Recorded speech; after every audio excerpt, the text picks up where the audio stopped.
भारत के इतिहास में एक ऐसा नाम जिसे सुनते ही दृढ़ता, एकता और नेतृत्व की छवि सामने आ जाती है।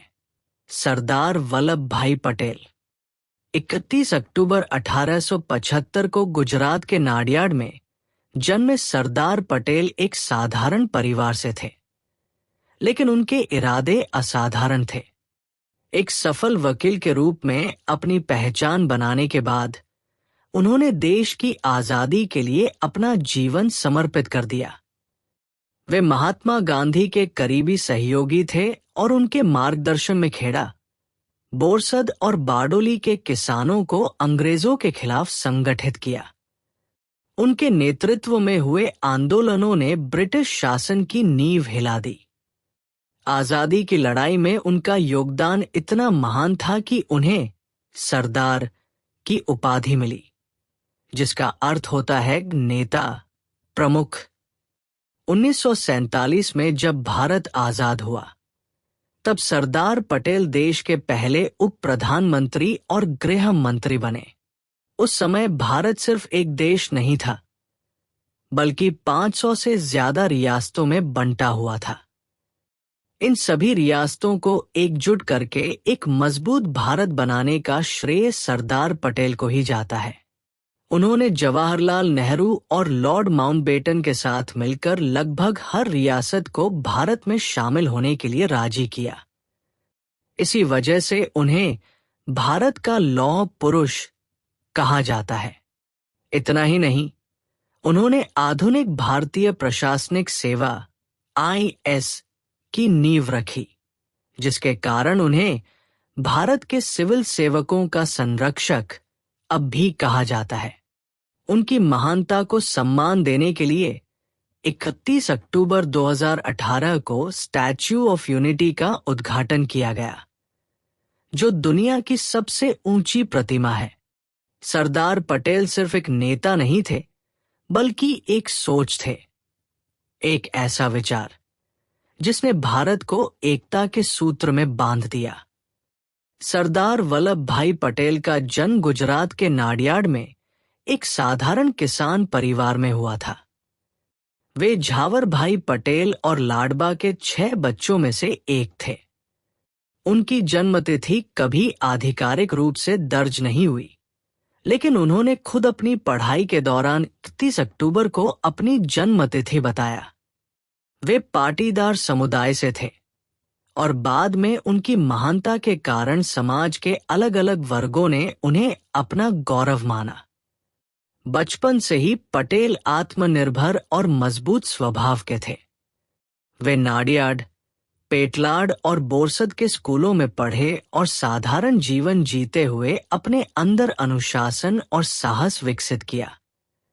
एक मशहूर घटना बताती है कि उन्होंने बिना डरे अपने शरीर के दर्दनाक फोड़े को खुद ही ठीक कर लिया, जबकि नाई उसे देखकर डर गया था।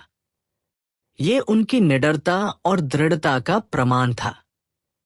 22 साल की उम्र में उन्होंने मैट्रिक की परीक्षा पास की, जो उस समय के हिसाब से देर मानी जाती थी। लेकिन उन्होंने कभी हार नहीं मानी। उन्होंने तय किया कि वे एक बड़े वकील बनेंगे, और इसके लिए उन्होंने खुद से पढ़ाई की, किताबें उधार लेकर ज्ञान हासिल किया और मेहनत के दम पर अपनी परीक्षा पास की। जब गुजरात में प्लेग जैसी खतरनाक बीमारी फैली, तब पटेल ने अपने एक बीमार दोस्त की सेवा की।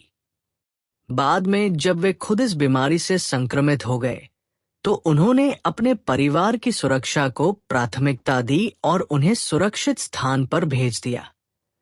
खुद अकेले रहकर उन्होंने इस बीमारी से लड़ाई लड़ी और धीरे धीरे स्वस्थ हो गए। ये कहानी सिर्फ एक व्यक्ति की नहीं, बल्कि उस हिम्मत, आत्मनिर्भरता और त्याग की है, जिसने आगे चलकर पूरे देश को एकजुट करने का काम किया।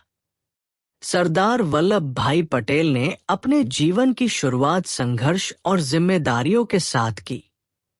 करमसद में अपने परिवार की आर्थिक जिम्मेदारी संभालते हुए उन्होंने गोधरा, बोरसद और आनंद में वकालत की और धीरे धीरे अपनी पहचान एक सफल वकील के रूप में बनाई।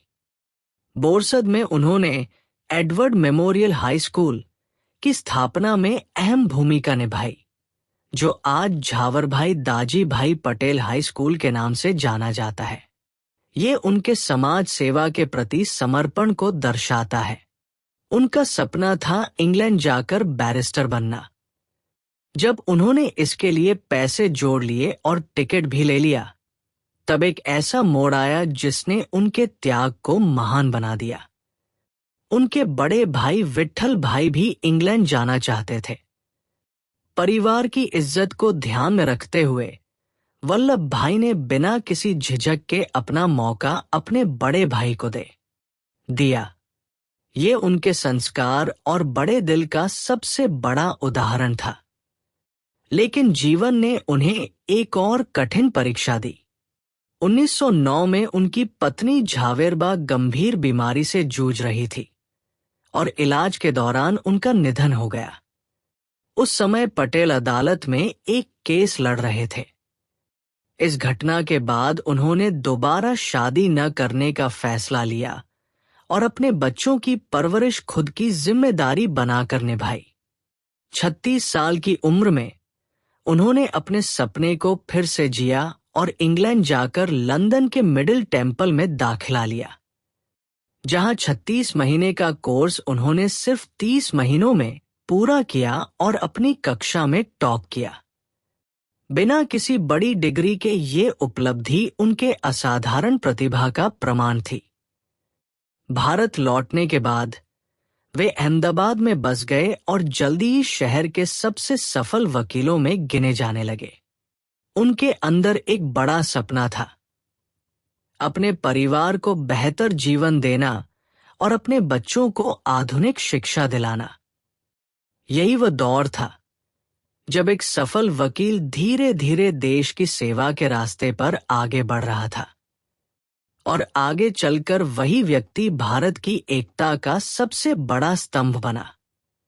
साल 1917 यही वह समय था जब सरदार वल्लभ भाई पटेल के जीवन ने एक नया मोड़ लिया। बोरसद में दिए गए एक जोशीले भाषण में उन्होंने लोगों को प्रेरित किया कि वे महात्मा गांधी की उस ऐतिहासिक याचिका पर हस्ताक्षर करें, जिसमें ब्रिटिश सरकार से स्वराज यानी आत्मशासन की मांग की गई थी। यह सिर्फ एक भाषण नहीं था, बल्कि एक जागृति की शुरुआत थी। इसके कुछ ही समय बाद गोधरा में उनकी गांधी जी से पहली मुलाकात हुई। ये मुलाकात पटेल के जीवन को पूरी तरह बदलने वाली साबित हुई। गांधी जी के प्रेरणा से पटेल गुजरात सभा के सचिव बने, जो आगे चलकर भारतीय राष्ट्रीय कांग्रेस की महत्वपूर्ण इकाई बनी। पटेल ने अन्याय के खिलाफ खुलकर आवाज उठाई। उन्होंने वेट प्रथा यानी अंग्रेजों द्वारा भारतीयों से जबरन काम करवाने की व्यवस्था के खिलाफ जोरदार संघर्ष किया। साथ ही खेड़ा में प्लेग और अकाल के समय उन्होंने लोगों की मदद के लिए राहत कार्यों का नेतृत्व किया। जब खेड़ा के किसानों ने कर माफी की मांग की, तो अंग्रेजों ने इसे ठुकरा दिया। गांधी जी ने इस अन्याय के खिलाफ आंदोलन का समर्थन किया, लेकिन वे स्वयं चंपारण में व्यस्त थे। ऐसे में उन्होंने एक समर्पित नेता की तलाश की, और यही वह क्षण था जब पटेल आगे आए। वल्लभ भाई पटेल ने बिना किसी हिचकिचाहट के इस जिम्मेदारी को स्वीकार किया। यह फैसला आसान नहीं था, क्योंकि इसका मतलब था अपने करियर, अपनी सुविधाएं और अपनी व्यक्तिगत महत्वाकांक्षाओं को पीछे छोड़ देना। लेकिन पटेल ने देश को चुना, और यही त्याग उन्हें महान बनाता है। आगे चलकर यही संघर्ष, यही समर्पण उन्हें भारत के सबसे मजबूत नेताओं में से एक बना देता है। एक ऐसा नेता जिसने न केवल आजादी की लड़ाई लड़ी, बल्कि पूरे देश को एक सूत्र में बांध दिया। खेड़ा सत्याग्रह यही वो आंदोलन था जिसने वल्लभ भाई पटेल को एक सच्चे जननेता के रूप में पहचान दिलाई। कांग्रेस के समर्पित कार्यकर्ताओं नरहरी पारिख, मोहनलाल पंड्या और अब्बास तैयब जी के साथ मिलकर पटेल ने खेड़ा जिले के हर गांव का दौरा शुरू किया। वे लोगों की समस्याएं सुनते, उनकी पीड़ा समझते और उन्हें अन्याय के खिलाफ खड़े होने के लिए प्रेरित करते। उन्होंने किसानों से कहा, अगर हम एकजुट रहें और अहिंसा का पालन करें तो कोई भी ताकत हमें झुका नहीं सकती। पटेल ने किसानों से कर न देने का आह्वान किया और देखते ही देखते ये एक बड़ा आंदोलन बन गया। जब किसानों ने कर देना बंद कर दिया तो ब्रिटिश सरकार घबरा गई। उन्होंने पुलिस और दबाव बनाने वाली टीमें भेजी जो लोगों की संपत्ति जब्त करने लगी, मवेशी, खेत, यहां तक कि घर तक। लेकिन पटेल ने हार नहीं मानी। उन्होंने एक मजबूत नेटवर्क बनाया जहां स्वयंसेवक गांव-गांव में लोगों की मदद करते, उनका सामान सुरक्षित रखते और उन्हें सरकारी कार्रवाई से बचाते। हजारों किसान और कार्यकर्ता गिरफ्तार किए गए, लेकिन पटेल खुद गिरफ्तारी से बचे रहे और आंदोलन को मजबूती से आगे बढ़ाते रहे। इस संघर्ष की गूंज पूरे भारत में सुनाई देने लगी। आम जनता ही नहीं, बल्कि कई ब्रिटिश समर्थक नेता भी इस आंदोलन की सराहना करने लगे।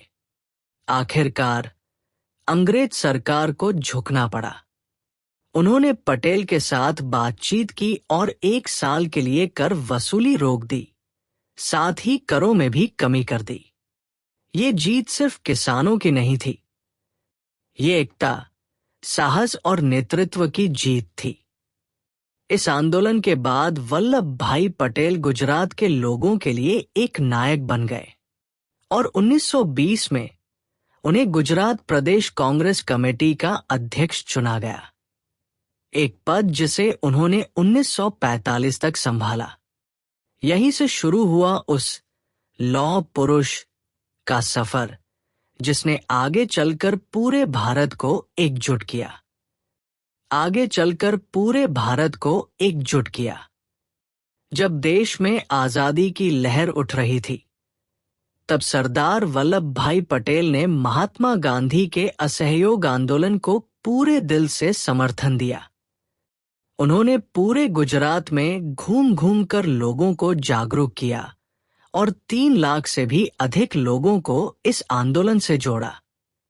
इतना ही नहीं, उन्होंने 15 लाख रुपए से अधिक की धनराशि भी जुटाई, जो उस समय एक बहुत बड़ी राशि थी। अहमदाबाद में जब विदेशी वस्त्रों को जलाया जा रहा था, तब पटेल ने खुद अपने सभी अंग्रेजी कपड़े त्याग दिए और अपने बच्चों मणिबेन और दहिया भाई के साथ खादी पहनने लगे। ये सिर्फ एक बदलाव नहीं था, बल्कि आत्मनिर्भर भारत की ओर एक मजबूत कदम था। जब चौरी चौरा कांड के बाद गांधी जी ने आंदोलन रोकने का फैसला लिया, तब भी पटेल उनके साथ मजबूती से खड़े रहे। गुजरात में उन्होंने सिर्फ आजादी की लड़ाई ही नहीं लड़ी, बल्कि समाज सुधार का भी बीड़ा उठाया। उन्होंने शराबखोरी, छुआछूत और जातिवाद के खिलाफ आवाज उठाई और महिलाओं के सशक्तिकरण के लिए लगातार काम किया। 1922, 1924 और 1927 में वे अहमदाबाद के नगर निगम अध्यक्ष चुने गए। उनके नेतृत्व में शहर में बड़े बदलाव आए। बिजली की व्यवस्था बेहतर हुई, साफ सफाई और जल निकासी प्रणाली में सुधार हुआ और शिक्षा व्यवस्था को भी नई दिशा मिली। 1927 में जब भयंकर बाढ़ ने गुजरात को झकझोर दिया, तब पटेल खुद मैदान में उतरे। उन्होंने राहत शिविर बनवाए, लोगों के लिए भोजन, दवाइयों और कपड़ों की व्यवस्था की और हर जरूरतमंद तक मदद पहुंचाई। ये उनके सच्चे नेतृत्व का प्रमाण था। जब गांधी जी जेल में थे, तब 1923 में नागपुर में राष्ट्रीय ध्वज फहराने पर लगे प्रतिबंध के खिलाफ पटेल ने सत्याग्रह का नेतृत्व किया। उन्होंने हजारों लोगों को संगठित किया और आखिरकार सरकार को झुकना पड़ा। सभी कैदियों को रिहा किया गया और झंडा फहराने की अनुमति मिली। इसके बाद बोरसद में जब सरकार ने अन्यायपूर्ण कर लगाने की कोशिश की, तो पटेल ने किसानों के साथ मिलकर इसका विरोध किया। हजारों ग्रामीण उनके साथ खड़े हो गए और पूरे क्षेत्र ने कर देने से इनकार कर दिया। लंबे संघर्ष के बाद सरकार को अपना फैसला वापस लेना पड़ा। सरदार पटेल की सबसे बड़ी ताकत सिर्फ उनका नेतृत्व नहीं था, बल्कि लोगों को जोड़ने की उनकी क्षमता थी। उन्होंने जाति, धर्म और समाज के भेदभाव को मिटाकर लोगों के बीच एकता और विश्वास की नई मिसाल कायम की। साल 1928 बारडोली की धरती पर एक ऐसा संघर्ष शुरू हुआ जिसने वल्लभ भाई पटेल को हमेशा के लिए सरदार बना दिया। अहमदाबाद में अपने पद को छोड़कर पटेल एक बार फिर जनता के बीच लौटे। उस समय बारडोली अकाल और भारी कर वृद्धि की मार झेल रहा था। लोगों के पास खाने के लिए अनाज नहीं था, लेकिन अंग्रेज सरकार कर वसूलने पर अड़ी हुई थी। पटेल ने गांव-गांव जाकर लोगों से बात की, उनकी समस्याएं समझी और उन्हें एकजुट होने का संदेश दिया। उन्होंने साफ कहा, अगर हम सब साथ रहें और अहिंसा का रास्ता अपनाएं, तो कोई भी ताकत हमें हरा नहीं सकती। इसके बाद शुरू हुआ एक ऐतिहासिक आंदोलन। किसानों ने एकजुट होकर कर देने से इनकार कर दिया। पटेल ने पूरे क्षेत्र में स्वयंसेवकों का नेटवर्क बनाया, शिविर लगाए और एक मजबूत सूचना तंत्र तैयार किया। यह संघर्ष पहले से कहीं ज्यादा संगठित और मजबूत था। ब्रिटिश सरकार ने जवाब में गिरफ्तारियां शुरू कर दी।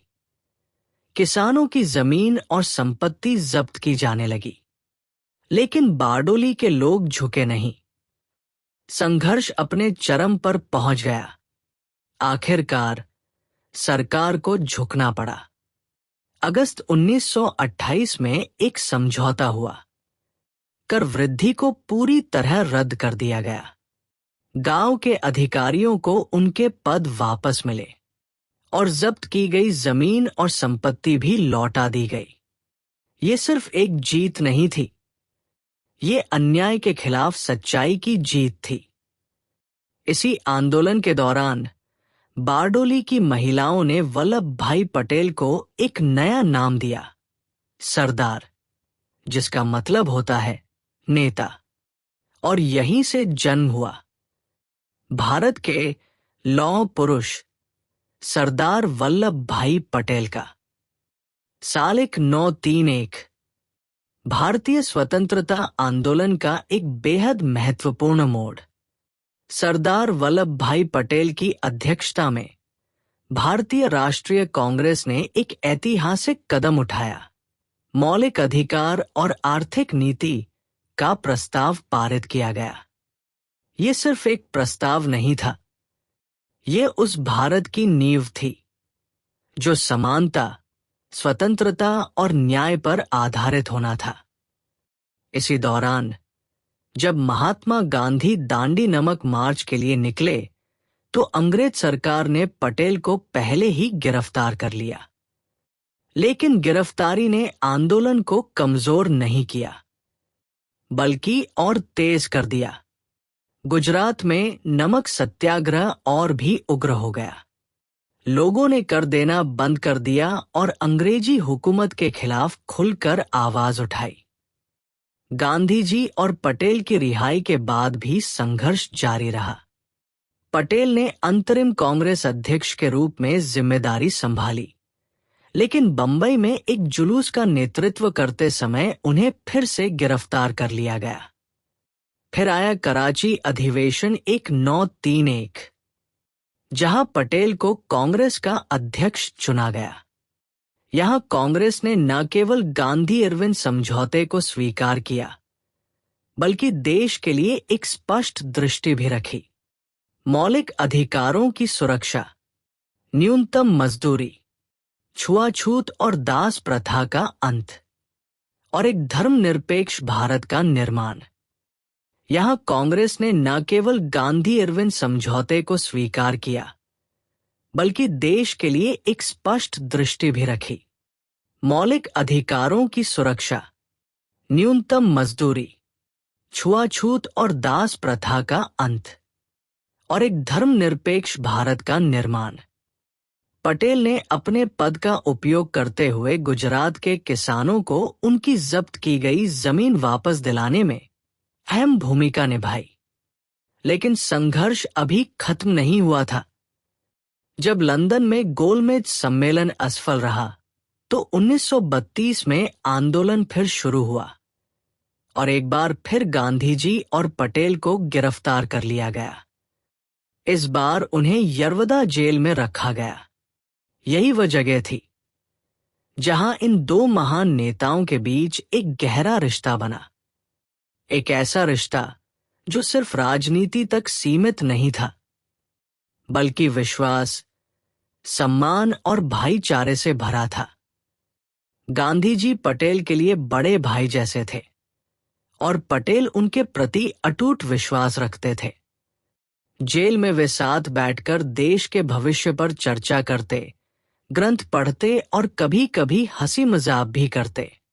जब गांधी जी ने अछूतों के अधिकारों के लिए आमरण अनशन शुरू किया, तो पटेल ने उनकी सेवा में खुद को समर्पित कर दिया और स्वयं भी भोजन छोड़ दिया। बाद में पटेल को नासिक जेल भेजा गया। जब उनके बड़े भाई विट्ठल भाई का निधन हुआ, तब भी उन्होंने अंतिम संस्कार में जाने के लिए अंग्रेजों की शर्तों को ठुकरा दिया। ये त्याग, ये समर्पण, यही सरदार पटेल को महान बनाता है।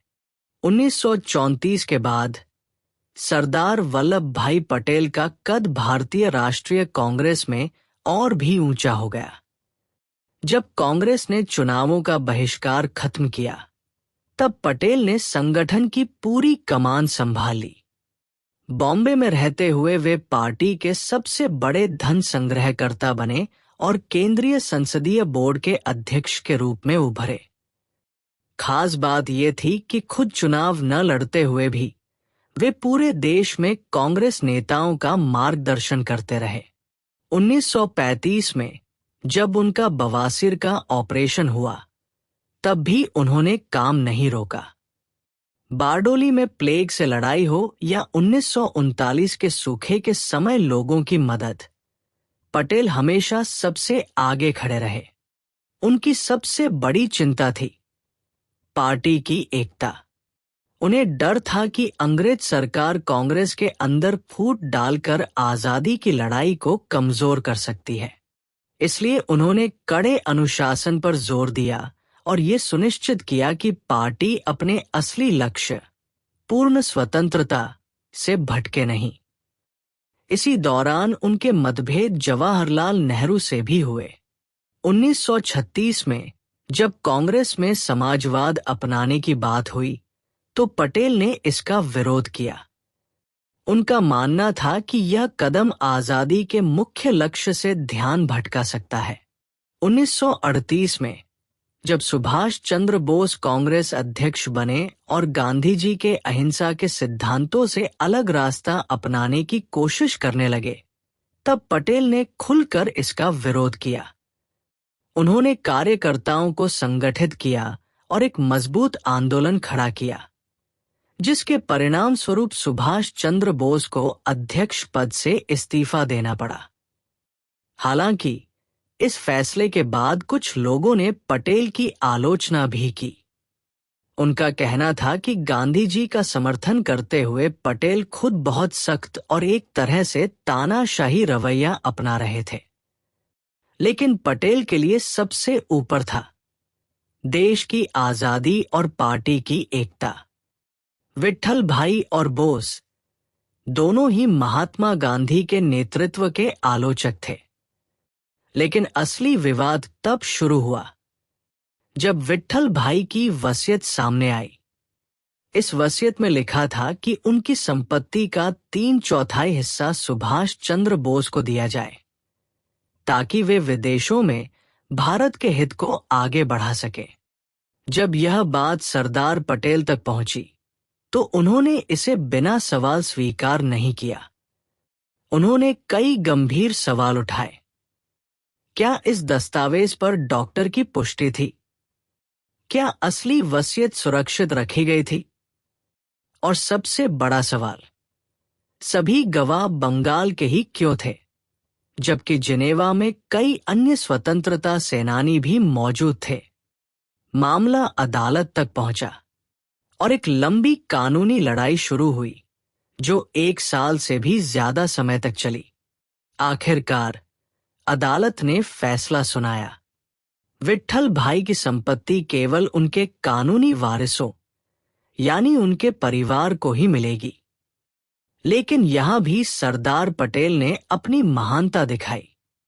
उन्होंने उस पूरी संपत्ति को अपने पास रखने के बजाय तुरंत विट्ठल भाई मेमोरियल ट्रस्ट को सौंप दिया ताकि उसका उपयोग समाज और देश के हित में हो सके। यही थे सरदार पटेल, जहां न्याय के साथ साथ त्याग और ईमानदारी भी हमेशा साथ चलते थे। द्वितीय विश्व युद्ध के समय भारत की राजनीति एक नए मोड़ पर खड़ी थी। इस दौर में सरदार वल्लभ भाई पटेल ने कई कठिन फैसले लिए। उन्होंने जवाहरलाल नेहरू के उस निर्णय का समर्थन किया जिसमें कांग्रेस ने ब्रिटिश सरकार के विरोध में विधानसभाओं से इस्तीफा दे दिया। साथ ही उन्होंने चक्रवर्ती राजगोपालाचारी के उस प्रस्ताव का भी समर्थन किया जिसमें कहा गया था कि अगर ब्रिटेन भारत को आजादी देने का वादा करे तो भारत युद्ध में उसका साथ दे सकता है। लेकिन महात्मा गांधी इस बात से सहमत नहीं थे। उनका मानना था कि नैतिक आधार पर ब्रिटेन का समर्थन नहीं किया जा सकता। वही सुभाष चंद्र बोस पूरी तरह अंग्रेजों के खिलाफ खड़े थे। जब ब्रिटिश सरकार ने इन प्रस्तावों को ठुकरा दिया तो पटेल ने फिर से गांधी जी के नेतृत्व को स्वीकार किया और उनके साथ खड़े हो गए। 1940 में गांधी जी के व्यक्तिगत सत्याग्रह के आह्वान पर पटेल ने भाग लिया और उन्हें गिरफ्तार कर लिया गया। उन्होंने करीब 9 महीने जेल में बिताए। इसके बाद 1942 में जब ब्रिटेन ने क्रिप्स मिशन भेजा तो पटेल ने इसके प्रस्तावों को भी सख्ती से नकार दिया। अब समय था एक निर्णायक लड़ाई का। जब कांग्रेस के कुछ बड़े नेता शुरू में हिचकिचा रहे थे तब पटेल सबसे मजबूत आवाज बनकर उभरे।